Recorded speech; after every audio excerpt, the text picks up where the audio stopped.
Alright, so back with another video. This time I am going to be talking about the Idaho murders and the reason and motive behind it. So I did a tarot reading on this case a few years back, and if you're interested, you can go check it out on my other channel at I Am for Justice and Truth.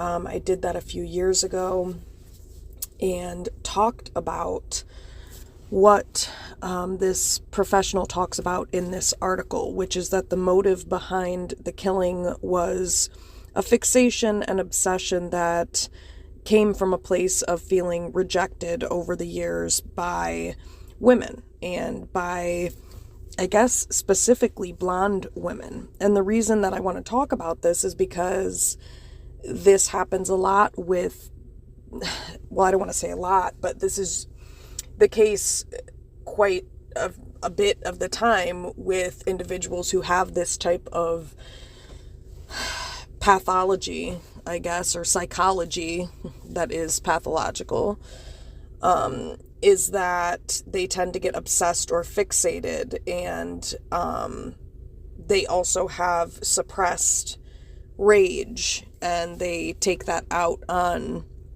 whoever they are becoming fixated on. But the person they're fixated on has nothing to do with anything other than, like, for example, in this case, I'll go through the article, but they talk about in this article how he was rejected over the years by women, in particular in middle school, by this blonde girl that was not interested in him, and she wasn't because he was a fucking weirdo. And by saying he's a fucking weirdo, I don't mean to be mean or judgmental, but I'm just being straight up. He was socially awkward, and so what happens is your environment reflects back to you what you're giving out, and the reality is there is such a thing as awkward people, and unfortunately, people are going to have normal emotional reactions to people who are fucking awkward and don't maybe understand how to socially interact in ways that are, I don't know, most beneficial for them, and whatever that may be, that impacts that confidence, self-esteem, how you're raised, your family home or dynamic, your temperament, whatever. There's a lot of things that can impact that, but either way, his environment was reacting and responding to the fucking weirdness that he was putting out, and unfortunately, over time, that led him to feel rejected and hurt, understandably so, but clearly something fucking happened that mixed with his strange temperament, which was that of narcissism or sociopathy. It could be it's probably a combination of the two, because narcissists can definitely kill if it's in a rage or a fit of jealousy or, in these kinds of circumstances. So his ego basically essentially was so battered and bruised by this perceived rejection, because really these girls didn't know this guy. He would follow them on Instagram, and he messaged them and said, "Hey, how are you?" And they didn't respond back. I mean, who the hell is going to respond to some random fucking guy on the internet coming into your inbox saying, "Hey, how are you?" Who the fuck are you? You're weird. That is weird. It would be odd to not introduce yourself and say, "Hey, I'm Brian. I go to the school, I go to a school near you guys. Like, what are you guys into? We should party together sometime." Like, the guy didn't understand that you've got to, introduce yourself, and you've got to, create an actual connection, you dumbass. "Hey, how are you?" Yeah, I guess it's great for starters if you fucking knew the girl, but you don't know her, she doesn't know you, and so therefore you're not going to get a response to that. That doesn't have anything to do with, someone saying there's something wrong with you. Your approach is off. And so again, that wasn't being perceived accurately, because, in that circumstance, maybe he wasn't being rejected. Maybe she was just like, who the fuck is this guy, and why is he asking, "Hey, how are you?" It's odd. And, girls nowadays, we've got to be a lot more careful with the internet. You just never fucking know who anybody is. And so that was a perceived slight or a perceived rejection, which hurt his ego and may have been what led him to snap, because he did create this obsession and fixation, which my tarot reading picked up on, and he was essentially like stalking them before he did. I was just going to read this quote by this Dr. Lieberman. And so she says, so basically they think that he intended to kill Maddie because Maddie is who he messaged, and that's the room that he went into, and then that's, you know, he ended up killing both her and Kaylee because they were sleeping in the same bed together. So if we believe he intended to kill Maddie, or perhaps both Maddie and her BFF Kaylee, the question remains why? Dr. Lieberman thinks it's because of their looks. They're rather similar looking girls, and she believes they evoked feelings of rejection that Kohberger had harbored from his early teen years. The reason I also wanted to touch upon this is I think it's really fucked up that it's like, literally these girls were doing nothing except for existing and being beautiful. Like, that's what's so fucked up, and I can totally relate to this as a female, and just as I can totally relate to this, and I'm sure there's a lot of other females out there who can, where it's like, you're just living your own life, minding your own business, and simply because of how you look and because of somebody else's warped psychology and pathology about the way they perceive things, simply your existence and how you look is a trigger to someone else. And that needs to be kept in mind too, because you don't have to be doing anything wrong to be victimized by these types.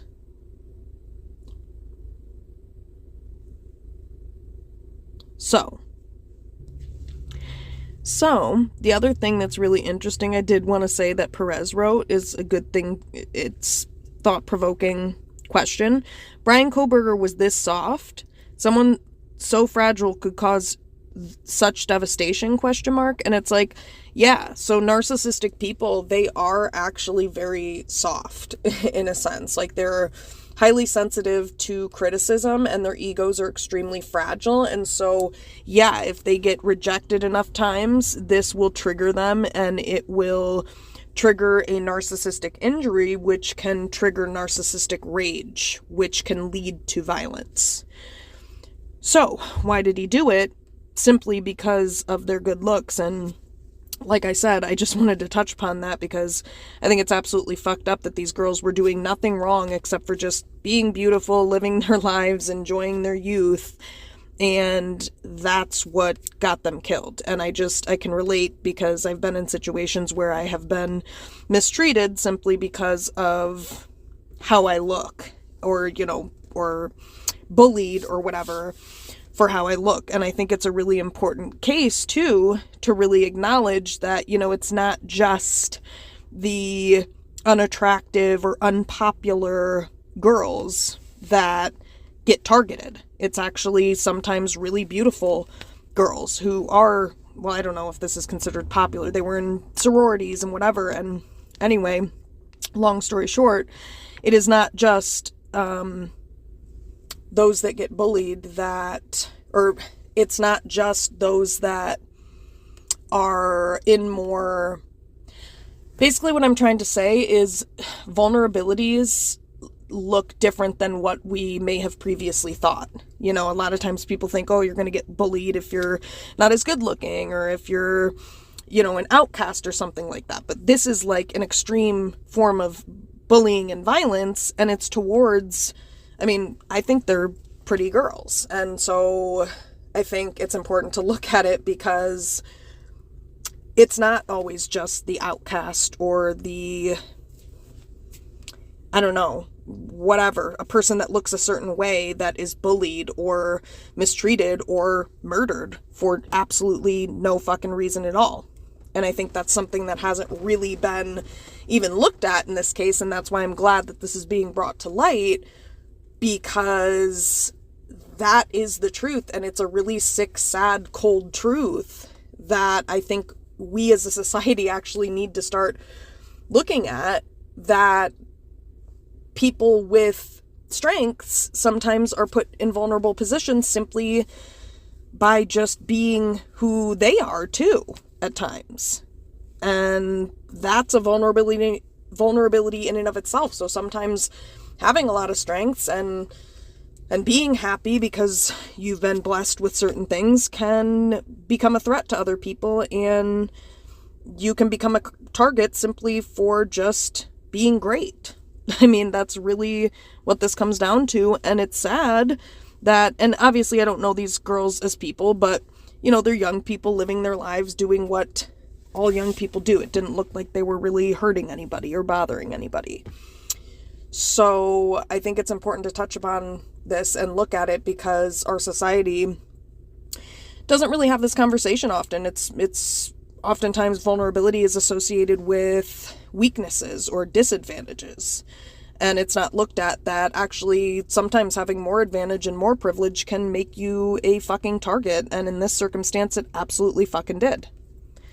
So, and that's not deserved.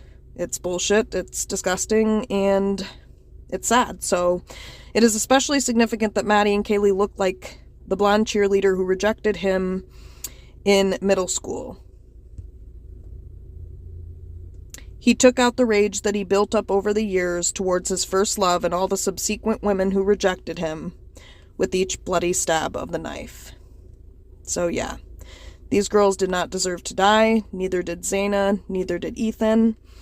And this guy is a disgusting disgrace of a human being who took his self-hate out on 2, 3, 4 innocent young people that should still be here today.